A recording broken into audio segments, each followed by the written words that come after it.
La dernière étape, c'est évidemment le contre-la-montre individuel avec la montée donc, de l'Ermitage.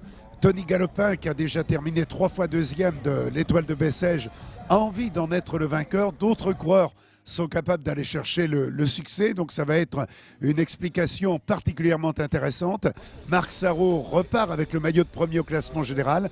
Son avance est-elle suffisante face à Tony Galopin, Johan Payot, Alexis Goujard ou Lilian Calmejane et autres spécialistes du contre-la-montre? C'est la question que l'on peut se poser. Ce que nous retiendrons malgré tout, c'est que le ciel est bleu, le soleil est au rendez-vous, le public là également. On peut dire que la saison 2018, avec l'Étoile de Bessèges, première course par étape du calendrier européen, a remarquablement commencé.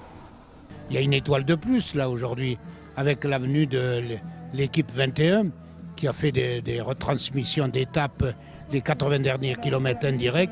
C'est quelque chose d'extraordinaire.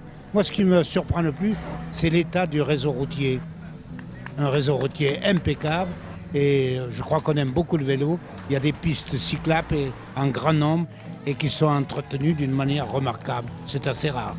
Quelle équipe on ne peut pas dire, parce qu'on va dire qu'il y a quand même 60 coureurs qui sont dans le même temps, à quelques secondes près.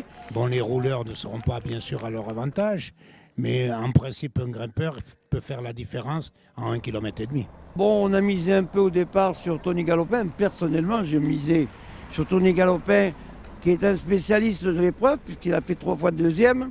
Mais on va dire que si Tony Galopin ne gagne pas, et si c'est un bon petit coureur français, ça nous fera énormément plaisir. On est ravis de voir la jeune génération française se mettre en évidence. C'est la 48e édition de l'épreuve. Roland Fangil est à la tête de ce rendez-vous depuis 1971. Dans 2 ans, l'épreuve fêtera son 50aire. Donc je pense que ce serait une belle fête. Mais comme à l'habitude, les meilleurs coureurs se sont donné rendez-vous. Faut qu'il soit sur la ligne d'arrivée dans 20 secondes pour gagner l'Étoile de Bessèges. Bravo du public pour Tony Galopin, remarquable vainqueur.